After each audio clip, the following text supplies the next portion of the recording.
number 7, chapter 7, and tonight we're going to launch into conscience and consciousness, self-examination, confession, and awareness. And I'll say right up front, these are the practices that have stuck with me, along with Lectio Divina and some of the other things we've talked about. To me, this is just gold.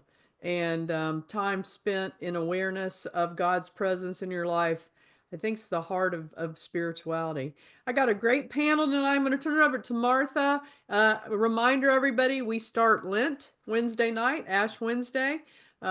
It's Alan's birthday, my husband, and I said, Alan, what do you want to do for your birthday? And he said, impose ashes. So that's what he's going to do.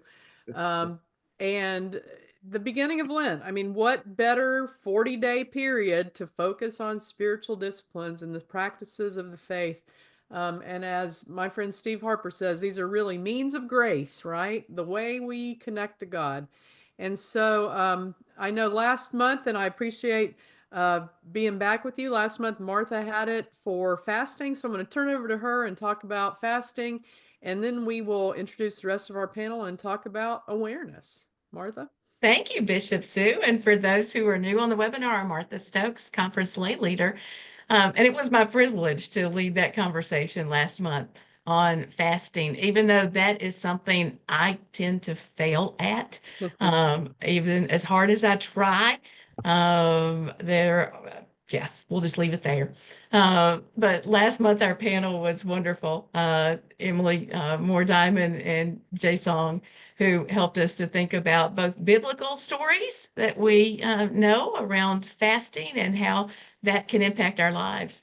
One of the really interesting things was to hear Emily talk about the young adult class at Ebenezer Church in Stafford, where she's at, and how they have committed to fasting since the beginning of the year, and how they have made a list of ways to do that, and shared some stories through Emily of the impact that has had in their social networks as they've gathered with friends and family and been able to share why they are fasting and doing that. But I think both the fasting from conversation from last month and this month's conversation are so very appropriate as we're right here on the eve of Lent.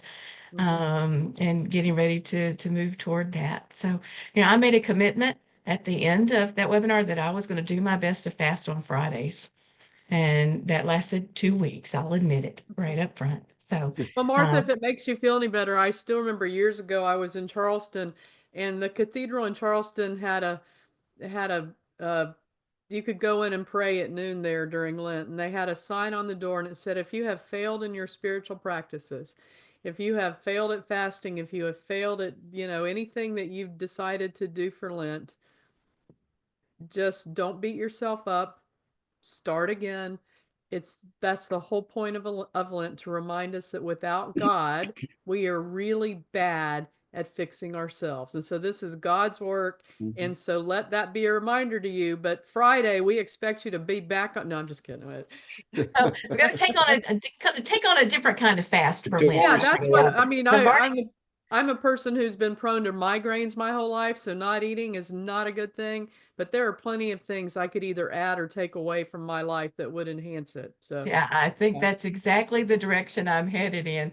But it's been a great experience to hear from other folks who have also said that I shouldn't say it was a great experience. It's been interesting to hear from other folks who said they also tried and didn't quite make it through the month with that. But I think that's what we wanted people to do with this whole Soul Feast initiative, is to try some of these practices if they were new to them, to revisit them if it's been something in their life's journey that they did at some point, and to really see what begins to really fulfill the need for them to be closer to God and grow in that relationship. So, yeah.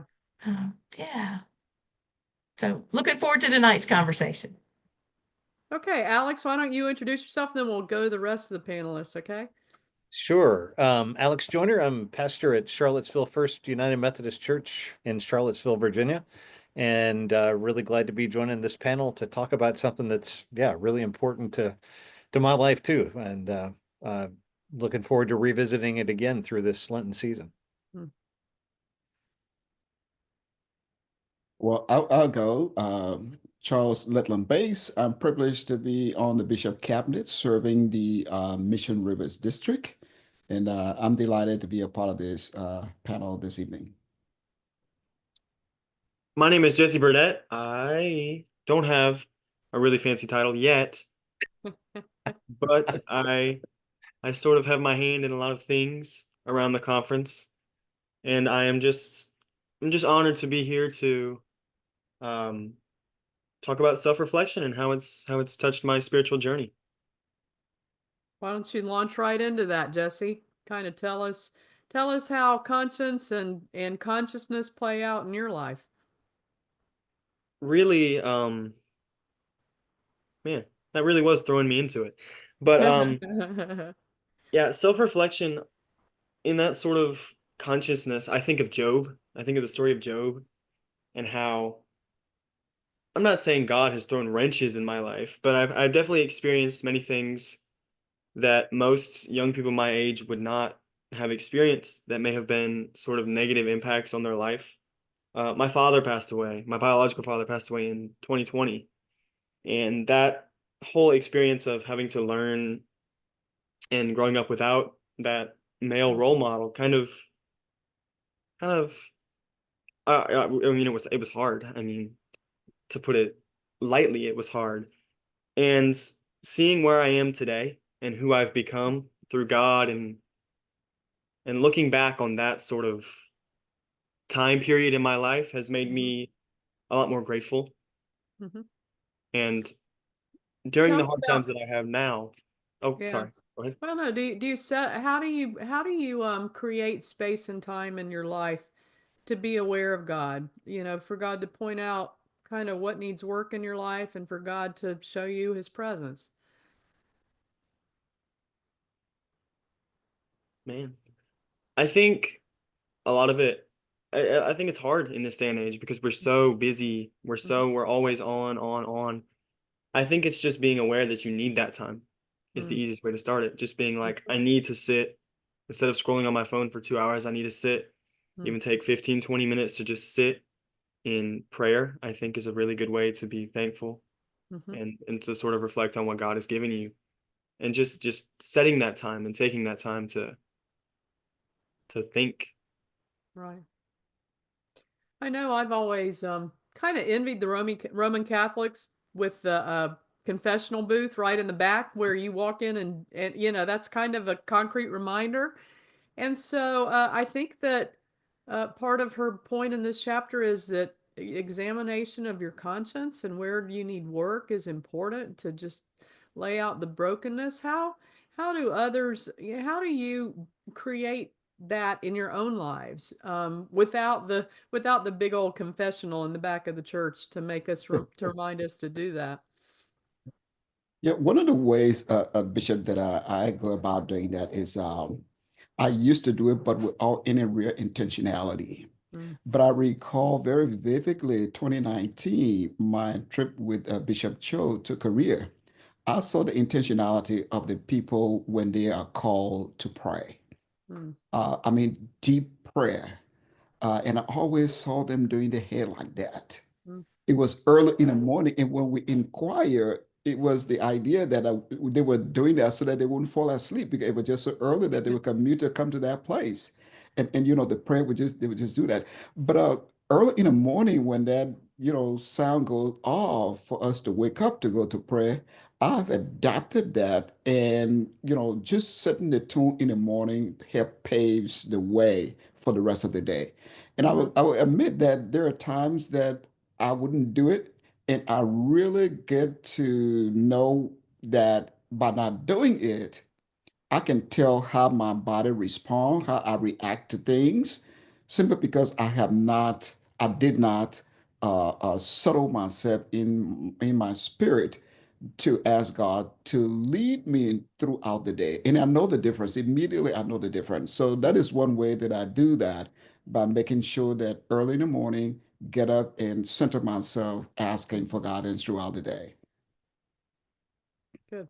Yeah, I think that early morning is important for me too. I used to be a night owl and I would stay up till 2 o'clock in the morning and then about I guess 15 years ago, I realized I was not doing much productive with that time. So, so I switched and now I get up pretty early, like 4:30 and 5 o'clock in the morning. And, and I'm, have developed a practice. I've been an off and on a journal keeper through the years, but, Mm. talking to God through the journal, talking to myself through the journal has been a really important practice to kind of get beneath the surface of things. And over the years, the way I've kept that journal has changed. It's not so much a report of events as it is to say, okay, well, what was going on in me Mhm. Mhm. yesterday? How was I seeing God present? And I saw some of that practices reflected in this chapter too, of, Mhm. asking yourself, well, was that response that did I do that because I was responding on an impulse to grow closer to God, or was there something else going on there? And if there is something else, how do I get at that? Mhm. Yeah.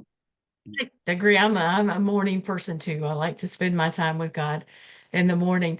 But a number of years ago, now I was working with a spiritual director, and at that point, she encouraged me to sort of do the self-examination piece of asking myself a few set questions every day at the end of the work day.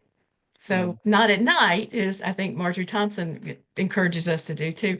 But she was like, just take the last 15 minutes of your work day and Mhm. journal or think through, pray upon these questions. And I found that to be a really helpful way for me to think about where I had seen God during the day, the people I'd interacted with, what I needed to do differently the next day. So kind of continued that. And so around 5 o'clock every day, I find myself still kind of taking a few minutes and just sitting and thinking, okay, so what happened in my life today and where did I see God at work in that? Right. Mm. I okay, I'm the night owl, so y'all keep holding your part of the I love the monastic spirit though, and their attitude, somebody needs to be up every time of the day or night praying. So I got the late night You hours get the covered late for night you. shift. Yeah, I'm glad to do that. Um, I think, what we've talked about a lot is consciousness, right? That to take time every day to figure out where God's shown up in your life, where God has, where you glimpse God, where you didn't respond as you should, where you should have said something or should have been in contact with person. But I want to turn the conversation more to the conscience because I think that's where it gets sticky. And I love how she started the chapter by saying, for some of us, it gives us great joy that we can't flee from God's Spirit. And some of us, that drives us crazy. And that certainly was Jonah's problem, Jesse. Probably a good place to Mhm. start. But I think, as human beings, deceive ourselves immensely. And we will walk around um, assured of our self-worth, assured that everything we do is right. And God sometimes just needs to break into all of that and say, hey, hey, hey, you are not as well functioning as you think you are. And I was thinking, I mentioned last week when we were talking about this, that it really came home to me. Years ago, we moved when I was in fourth grade. So as a child, we moved. And I have always felt like the outsider, always felt, I was not included. I was excluded. It probably was eighth grade before I fit in again. And it just was a hard time in my life. And I thought I was over and done with it until I started getting freaked out and anxious every time I smelled and walked into a building that was newly constructed. And I realized something serious is going on here. So I really had to open myself. And I think this is where a spiritual director or a counselor can really help and say, what am I carrying around that I am operating out of but not even aware of? And it's about you. It's not about all the other people. I mean, a lot of people deceive themselves thinking everybody, it's not all those kids' fault. I need to let those fourth graders go, right? Mhm. But what is it about me that I can change or that God needs to speak into? I mean, God, it's taken a lifetime of God saying, you are included. You are okay. That it doesn't matter what they think. And I was laughing. I was thinking about an episode of 30 Rock where Tina Fey goes back to her high school reunion and she was left out and bullied and maligned, and she was all about how awful all those people were. And then she had a candid conversation with a friend, and they were like, "No, you were a total jerk." Because she was responding to their negativity toward her. And so part of it is I have to analyze my own stuff, regardless of how people have operated on me.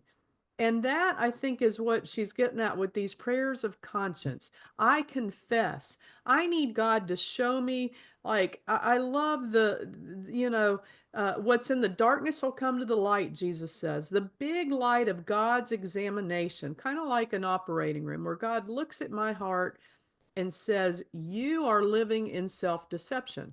This is, I mean, if you've ever worked with folks in addiction, that is the heart of it. That's why all of the 12 steps, have this relentless self-examination. And that's what I think confession is all about. Tell me about how in your lives does God lay open uncomfortable and disturbing and kind of hidden stuff that you're clueless about, right? Yeah, there's a great John Donne poem about a hymn. It's called a hymn to God the Father, where he plays with his name, John Donne, and he says, will you forgive the sin in which I move? But when I've done, you still don't have you. What does he say? He says, "When thou hast done, thou hast not done." Yeah. When you forgive, when you've forgiven that, you still don't have all of me because there's more. And that's what Mhm. he says. I have more. And so his whole life he's seeing is this whole continuation of this process of going deeper and deeper into Right. how Well, it, Wesley called it sanctification, right? yeah. There's always sin and always stuff to be unpeeled. I love Maya Angelou when people would walk up to her and say, "I'm a Christian." She'd look at them and say, "Already?" I love that. Already? Yeah.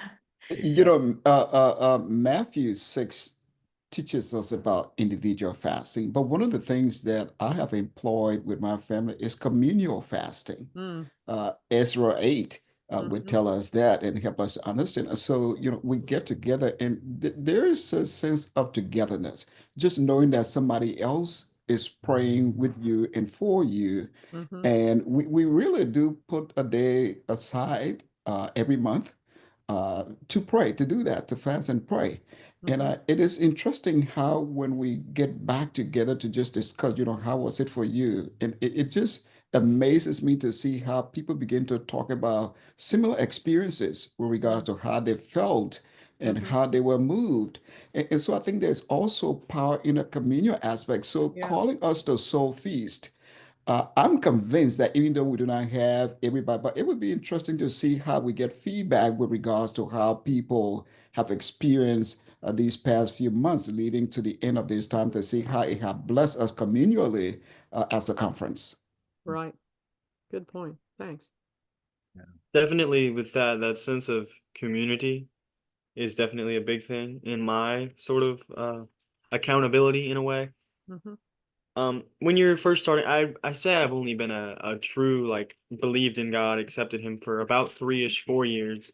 So coming into this new journey, it's definitely scary to think that, I've got all this baggage that I bring to this sort of, I imagine this is kind of silly, but I imagine like the belief process as like an airport terminal.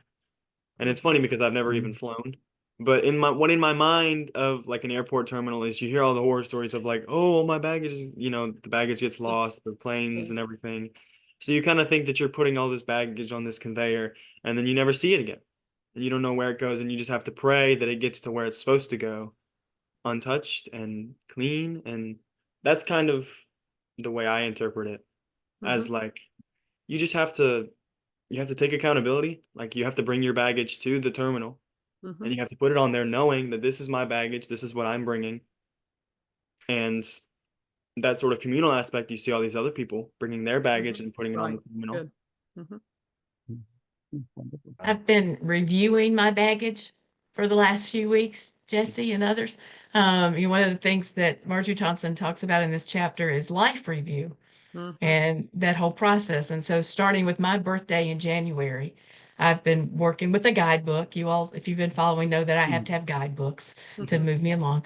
The book that I've been using is divided into 12 weeks. And the author asks you to look at a 5-year block of time in your life for each of those 5 weeks. Mm. And that was hard to start from 0 to 5 with the memories that are there Yeah. and doing that. But I have really found it um, to to help me to rethink of some of that baggage and the great joys too during those periods of my life that have done that. And Jesse, I know you can relate to this. When I got to the 10 to 15 year mark in my life is when my father died. Mm. And after all these years, it's been 50 years. After all of these years, doing that life review for that week just really brought back so much that I needed to think about and confess and work through. So it's been just an amazing experience so far. I'm just up to my late 30s Mm. now. So I've got a long ways to go yet, but that life review is something I had never really done seriously, especially not in blocks of time like this. And it's been really interesting, life-changing, I will say, experience for me since January to do that. Mhm. Yeah, I think You know, it's interesting that most recently all the rage is the trauma-informed care. And I think it's interesting that the science has finally caught up with us, right? That trauma, whether it's the death of a parent or being raised in, you know, in a community, if you're a person of color, you have generational trauma. There's all sorts of trauma that manifests itself. And a lot of times, if you have chronic health issues, that's a manifestation of trauma as well. So it's interesting that, you know, mind, heart, body, spirit are all connected. And so um, pay attention, you know, to how all of this interrelates. And somebody had a question, Charles, about communal fasting, or I think just communal confession, right? Yeah. Tell us a little more about that. So it's for me, it's my family. Hmm. It could be like I made reference to the conference. It could be the conference, this journey that we are on with Soul Feast. That is a community. That's Hmm. communal work. It could take on different form of those are the two that I can think of right now, but I do know that we do this in my family once a month.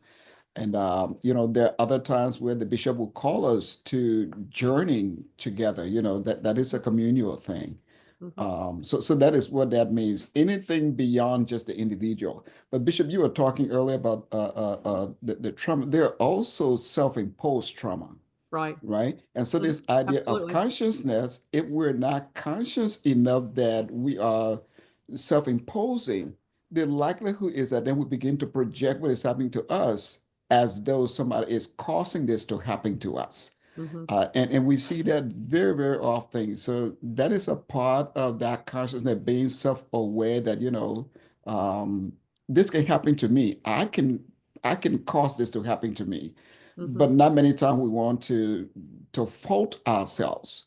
And Mm. so then what happened is that we shift the blame on others to say that they're causing us to behave this way. Yeah. If anybody caused me to behave any differently, that person has some real strong power. And, Exactly. and yeah, and so it is not wise to think that people can lead your life that way, right? Hmm. Do not give people that kind of power, turn your autonomy over to them. That is a very healthy way of thinking about that aspect of this conversation tonight. Right. Well, and I think too, um, when I go into times of confession and conscience, uh, who better to open yourselves to than the master of the universe, who created you, who knows you intimately, and who loves you despite what you are. So a Mm, lot of this is, you know, a lot of us are way caught up in, um, I can't change anything, or well, I tell you what this does. It makes you humble. And yeah. I think everybody in our society today could use a big dose of humility, right? Mm, And so It helps me when I open myself to God and God reveals all sorts of stuff in my life that needs healing and molding and improvement. It helps me to stay really in touch with that, because if I'm in touch with that, I'm not in a posture of judgment. And I have a lot more empathy and compassion for others who are on this journey. And so I think that's the heart of Christian community and why it's so essential, because I am really tired, and I've said it in many settings, I'm really tired of arrogant Christians. And the most saintly people I know are the ones who are least judgmental and most empathetic to the plight of others. And that is what we need spiritual maturity, I think. Yeah, I think we project that onto God too. I mean, I think we Mm-hmm. project our own sense of that to be Christian means to be in judgment on something, Right. even if it's of ourself, you know. And I think about the story of the prodigal son, and he kind of has that in his head, you know. If I do bad, God must be mad. But when he confronts a father who is accepting and brings him back in, he suddenly has to change his whole conception of of what that divine love looks like. And Right. the older brother has the same problem. I mean, sees Exactly. has Yeah. has the same impression that, you know, it's just that I haven't done bad, so I should deserve a reward. And Mm-hmm. it's but God's love doesn't work like that. Yeah. It's based on an acceptance that we find hard to accept. Mm-hmm. Yeah.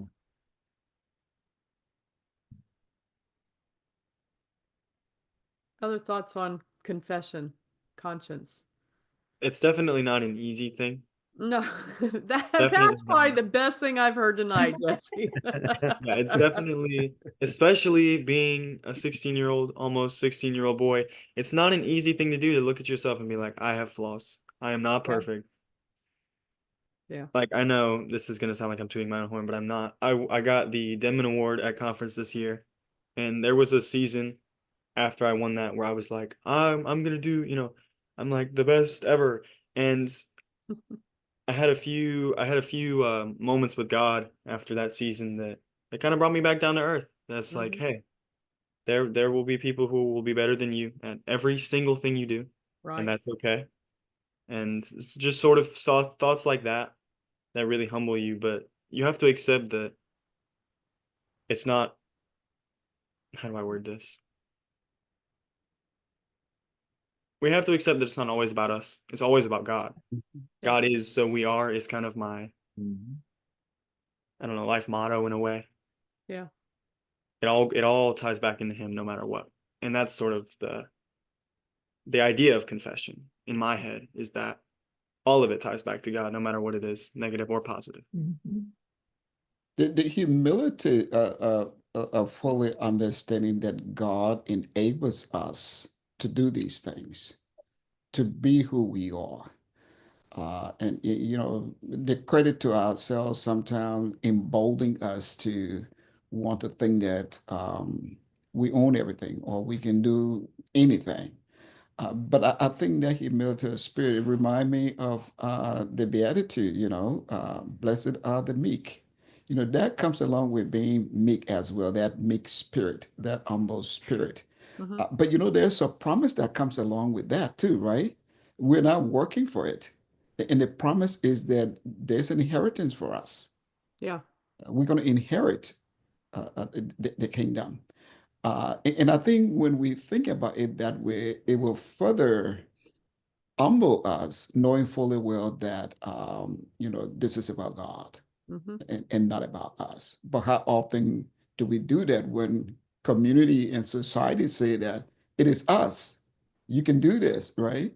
So it Mm-hmm. kind of causes this friction between our Christianity and what society thinks and says to encourage to act counterintuitive to what we're called to be and to do as Christians. Mm-hmm. Yeah. Well, I love how Jesus said, especially with about authority, the Gentiles lord authority over others, but I tell you to be servants of all. And I love the Philippians hymn, Philippians 2, where Jesus says, equality was with God wasn't something that he used to his advantage or exploited, but he emptied himself. Mhm. and became humble. And if that's our model, I don't understand a lot of these uh, projected images of Christianity in our culture today, of dominance, of wanting power, of wanting, that is so contrary to the gospel of Jesus Christ. And we've got to have a cry for humility. And if you're not spending time with God, you're not going to be humble. Mm. So, Yeah. That calls attention also, Bishop, to I think what she said in the book where she just opposed the Ten Commandments and the Beatitudes. I yeah, thought that was yeah. very interesting because How come we don't see the exactly. Beatitudes in courtrooms? Yeah. Yeah. Right, right. We have all of these laws, but and that is doing, don't do this or do this, don't do the other. But the Beatitude calls us to just be, hmm right? So hmm again, it is that tension between the doing and the being. We want to Right. do because we want to appease people. We want to do because we want to justify that we are able to. hmm But you rarely ever see people just be. Yeah. And that is a very healthy call to us as Christians to just sit there. And that is a part of that solitude, that the part of that just inviting the Spirit to help you on this journey, so to speak. hmm Yeah. hmm And to do the work. Yeah. Exactly, Instead exactly. of us doing the work to fix ourselves, which we can't do. I'm Yeah, gonna, Catherine mentions the dying moments on the Emmaus walk. I don't know if any of you have oh done the yeah. Emmaus walk, but it's a powerful thing to just what needs to die in me, what Mhm. Yeah. needs to be left here. And that's what Lent's all about. So welcome to Lent, 40 days. Yay. I mean, this is when you do the hard spiritual work of quit kidding yourself. I'm kidding myself if I think I'm everything God created me to be. And and that the heart, perfection in love is the goal. So if you're not loving, there are some gaps that need to be filled with the Yeah, love of God, right? Only God can do that work. So, yeah, it's 40 days of a journey, right? And a journey that leads to crucifixion but then resurrection. So, how are you right. crucifying and mortifying? I love that word, mortifying, killing off the things in your soul that are poison. And sometimes you're blind to them, right? And so that's what Mhm. this whole chapter is about. You got to have I love when Paul was blinded and the scales fell off his eyes only after he had confronted Christ Mhm. and met with Ananias. I'm always really Ananias is one of my heroes of the Bible. Can you imagine they bring Paul to you and you're like, yikes. Yeah. At least he was blind, right? I think Yeah. that helped him accept him. But there's a sense of, we all have scales on our eyes and we all need to have truth spoken to us. I also love this story of Nathan and David, right? Mhm. We all need Nathans in our life. And sometimes if in my times of confession, I ask God to put Nathans in my life, put people in my life who will be Mhm. honest with me with great love, right? That was the beauty of Yeah. Nathan. He just and I pray often that there are a lot of more Nathans in our halls of government, right? We need some Nathans to say, hey, what's going on? And you know, if you haven't read the Nathan David passage lately, read it because so helpful. And the way he tells David, about the sheep and somebody stole the last sheep. And it's just a great story of how Yeah. Nathan tells a story and reveals to David he's in the wrong through that story. But there are people who will do that for us. And we need Mhm. to ask God to put them in our lives and not to shut them out because a lot of us, with the least kind of criticism or harshness or um, calling on, when things are pointed out to us, it's only human nature to shut down and to shut those people out. So, Mhm. And there's such deep and rich life on the other side of it too, once you're yes, able to let it yes. go. Annie Dillard tells this great story about when she was a kid in Pittsburgh, and she and her friend would make snowballs when it snowed and throw them at cars that were passing by. And so one time she threw a snowball, it hit a car, and the car stopped.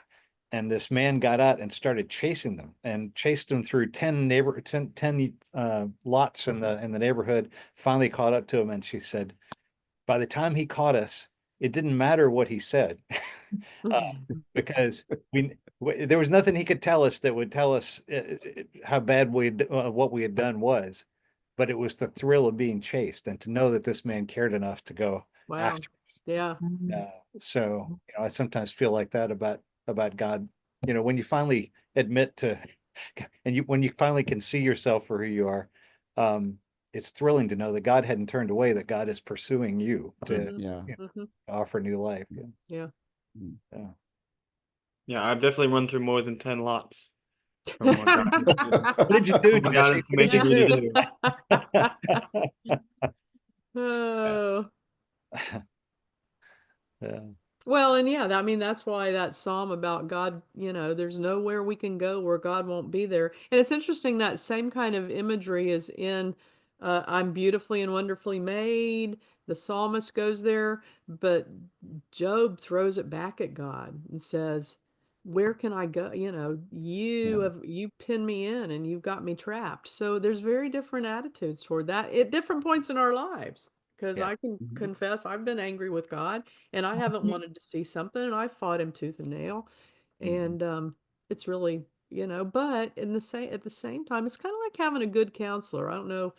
I would highly recommend counseling, but the best counselor I ever had, he would ask me questions and it would be like this um, incredible agony, but also this incredible release. And if somebody can really get to the truth of you in a deep and intimate way, whether it's God in God's time or God works through somebody else, it's a beautiful thing.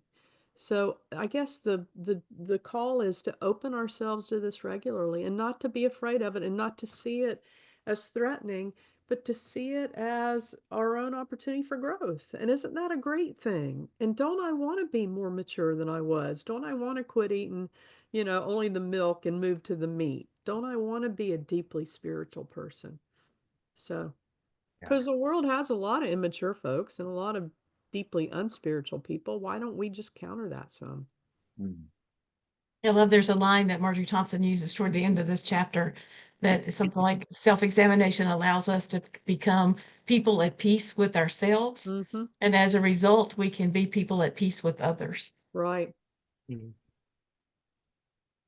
And Yes, she has today, that whole list of, yeah. I was going to say, today we need that peace more than ever, I Yeah. think. Yeah. Yes.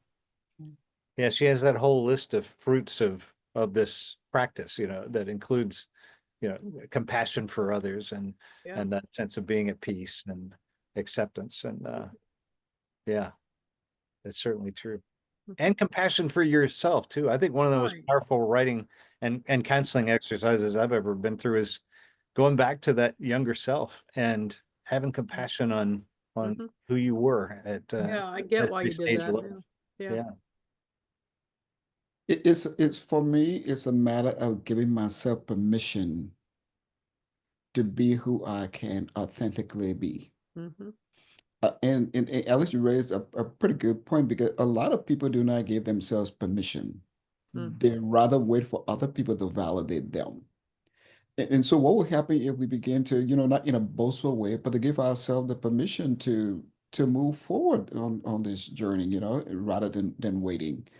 I think waiting could just place us in such a deep spiritual dive, so to speak. Mm. Mm-hmm. Because who knows who would come up there to, perhaps so put you that way. We still have some wonderful people in this world. Mm-hmm. I believe we Sure. still do, but we equally have a lot of people who are not.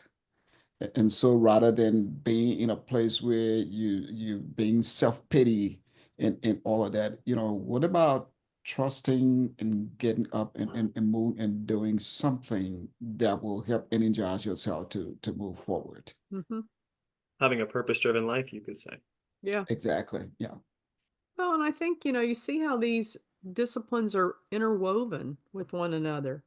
Mhm. Because I think my observation is that a lot of folks in this world just keep busy so they don't have to deal with any of this stuff, Mm. right? Avoidance is a powerful factor. And so when you look at the busyness of our lives, when you look at, we're always, one of the great lines, what's the name of that novel? House of Sand and Fog.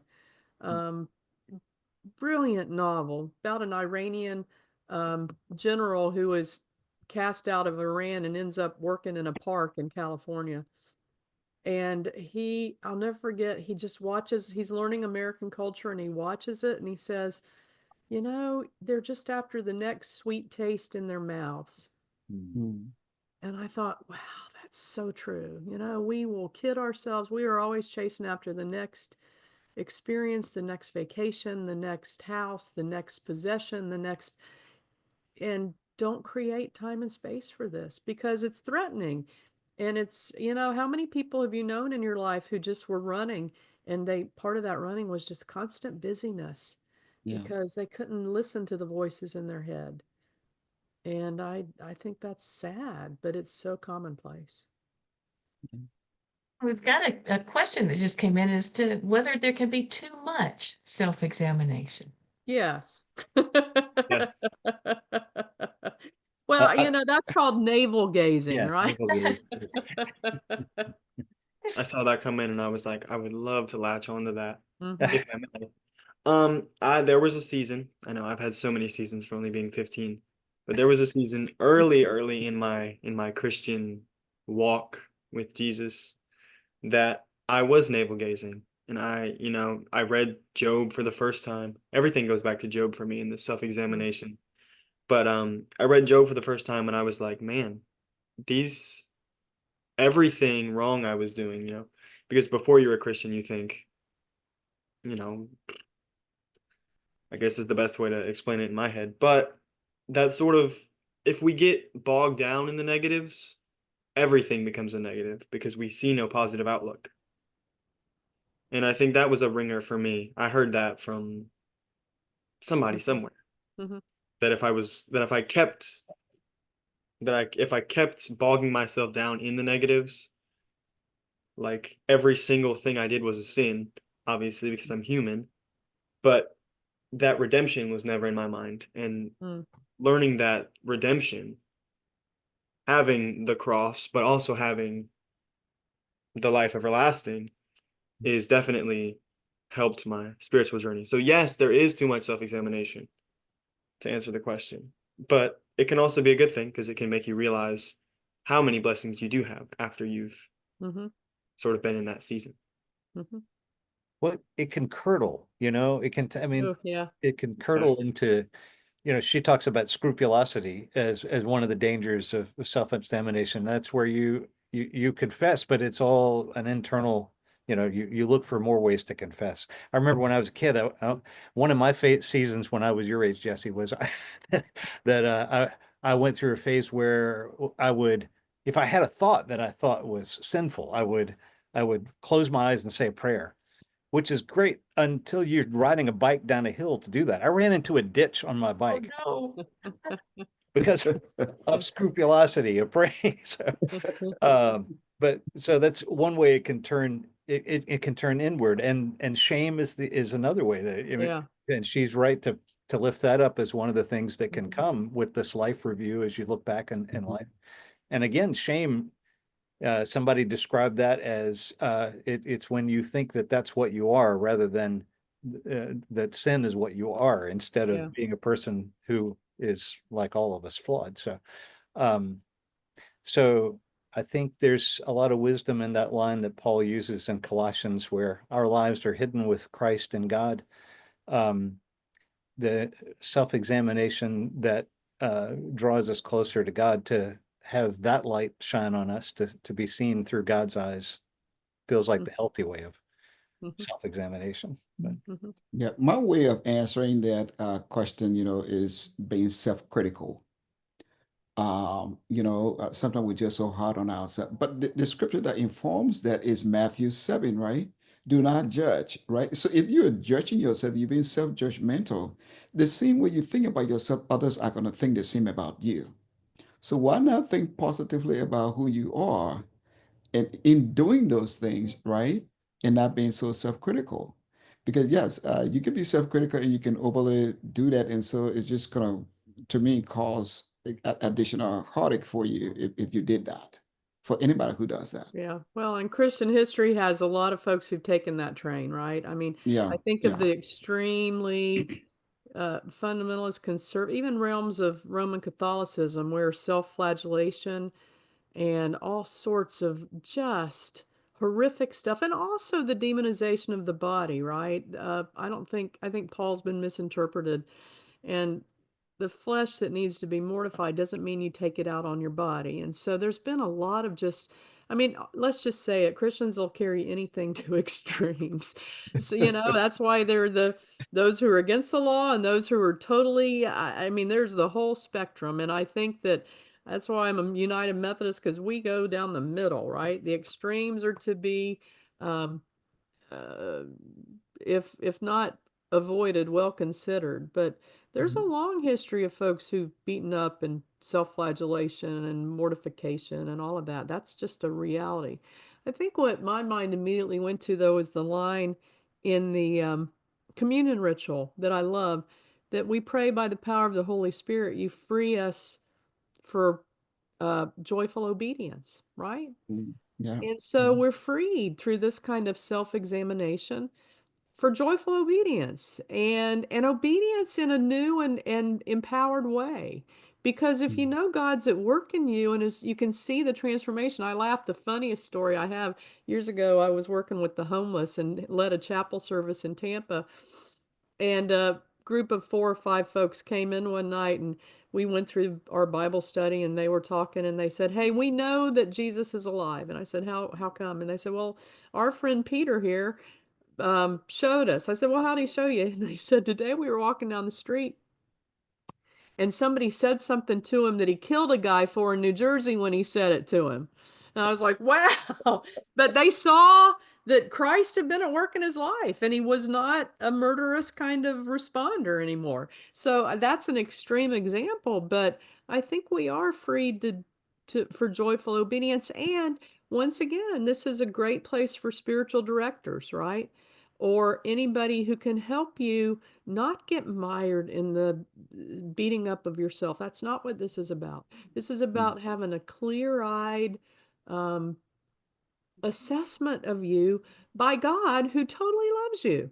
So it's not about, feeling like you are cast out or you are not measuring up or you are not, something's wrong with you because you're messed up. Because guess what, folks? All of us are messed up. That's the Yeah. once you Yeah. come to that, and it makes you a lot. I know when I had Samantha, I became a much more empathic and compassionate person because I saw firsthand how easy it would be to mess one of those up, right? Yeah.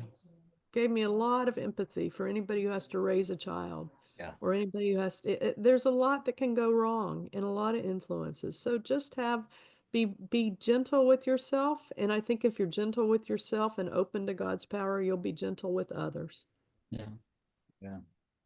think I Bishop see. Sue, as you said, the line about joyful obedience. Yeah, To me, there's the piece of self-examination too that draws me back to expressions of gratitude right. and Let's yeah. praise. And so expressing that joy that comes from following Jesus and being a disciple, and whether that's little joys each day as I sit and reflect about what the day was, or just a smile of somebody that I came across, but um, to sort of, for me, ending a time of self-examination with expressing thanks Hmm. for those things that are bringing the joy and the peace and the hope to my life.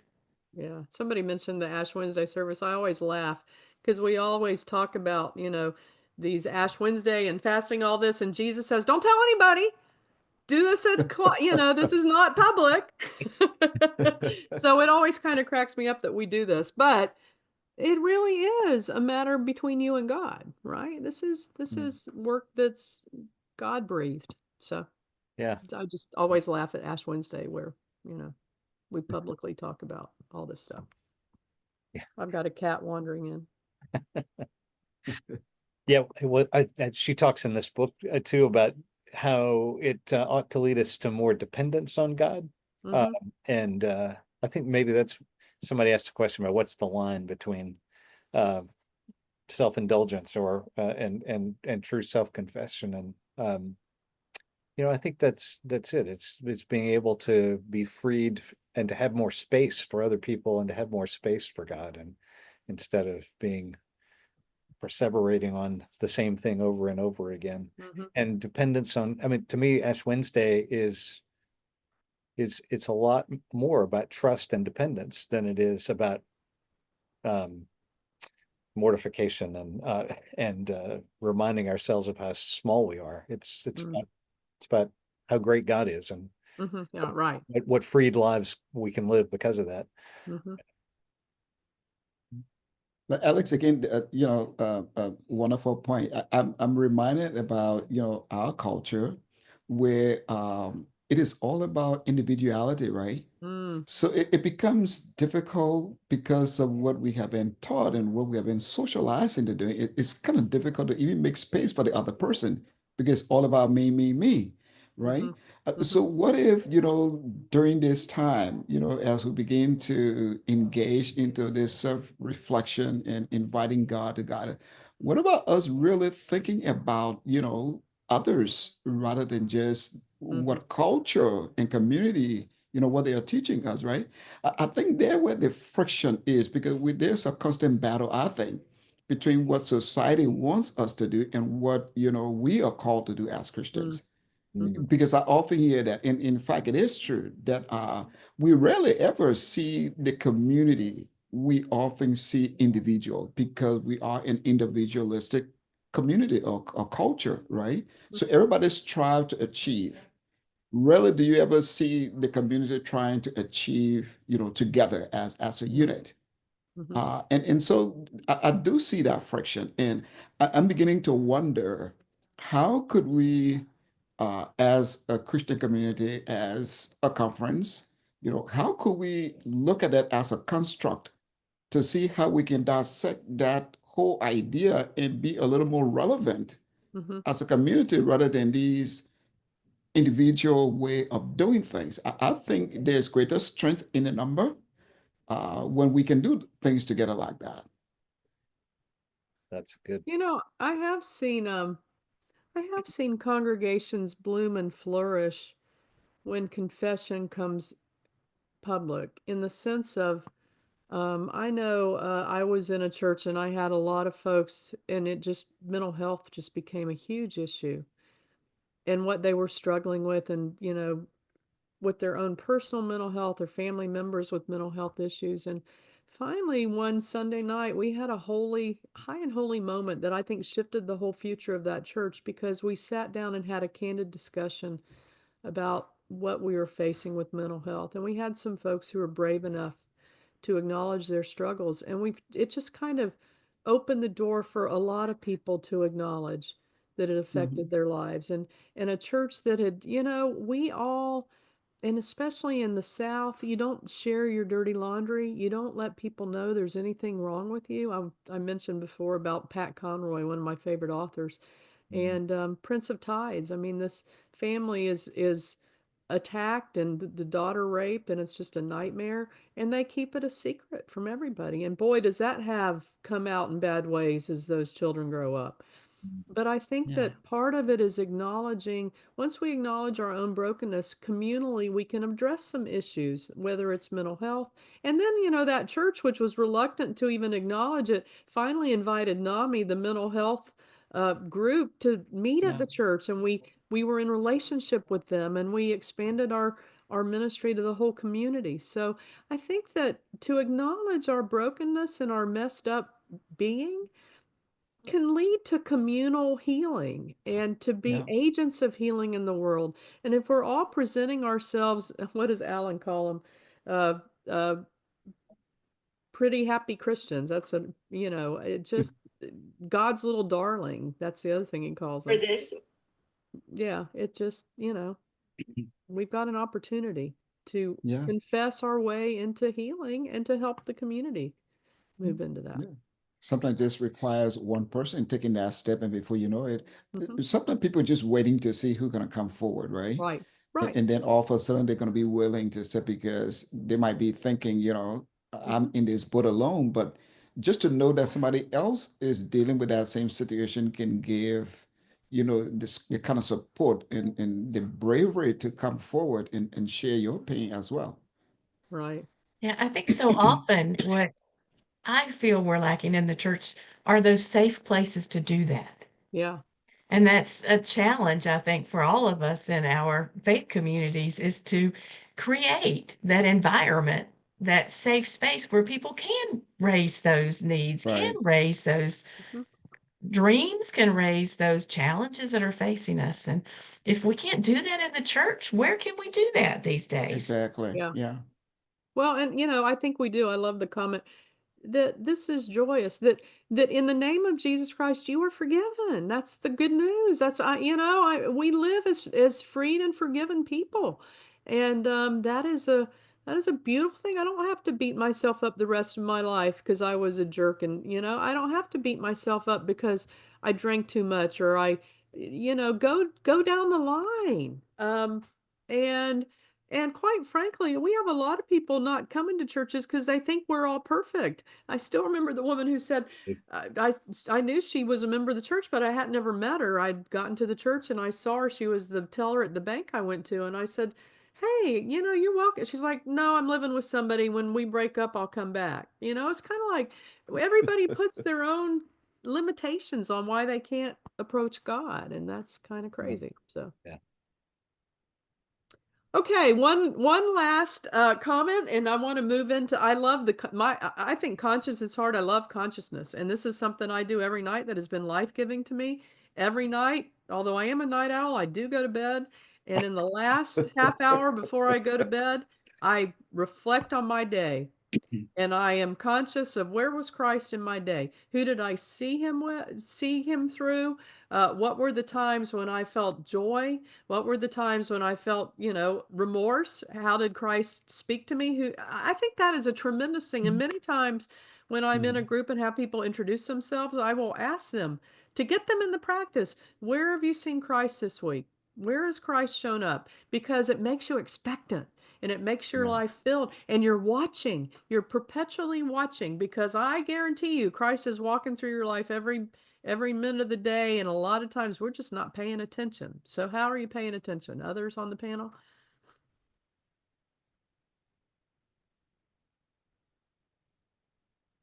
Pay attention this way. So, Bishop, I think I share with you every morning after my devotion, there's a very simple, brief prayer that I pray. And that prayer goes like this: Lord, help me to see you in the simplicity of life. Mm. And in so doing, may Mhm. that help somebody else.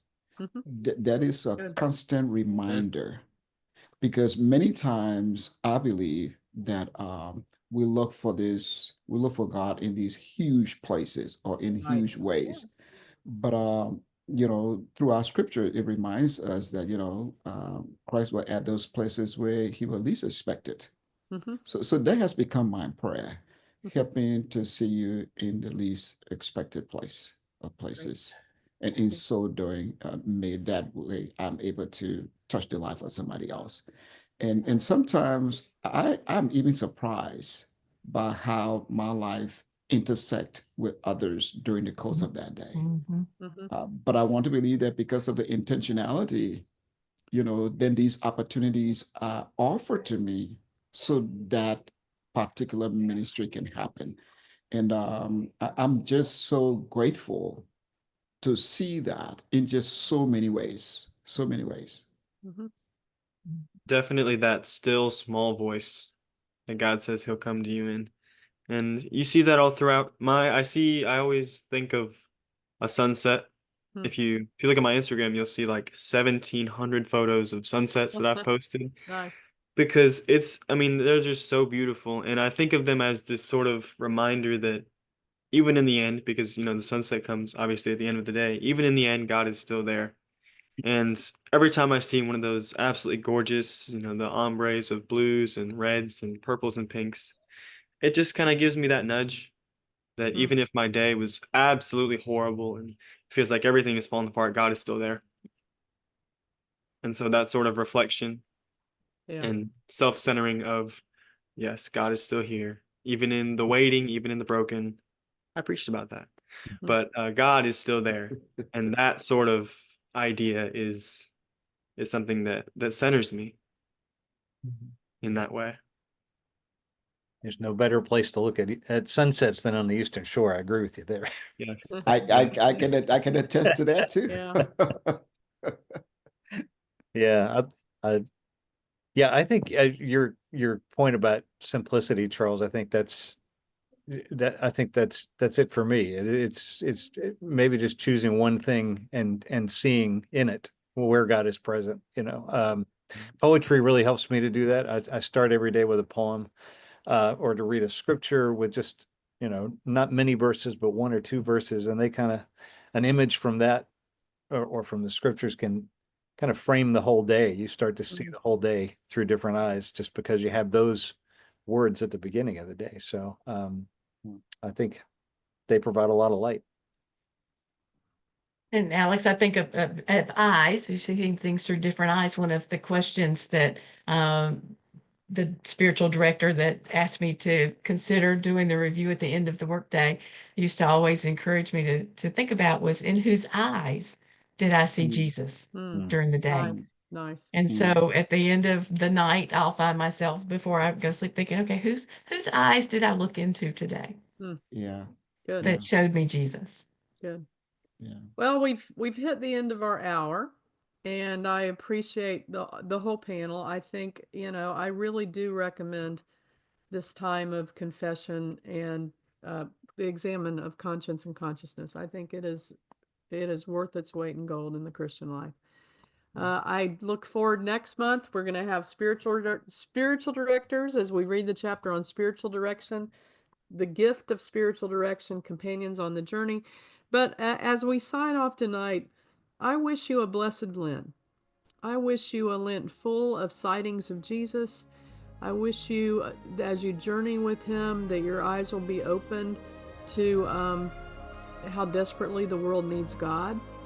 And then I wish you a joyous resurrection time. Of course, we'll meet before the resurrection time because we've got 40 days. But blessings this Lent, and I hope that you will use these 40 days to really explore further these spiritual practices and the means of grace as ways to draw closer to God. Thank you for joining us, and happy Lent to all.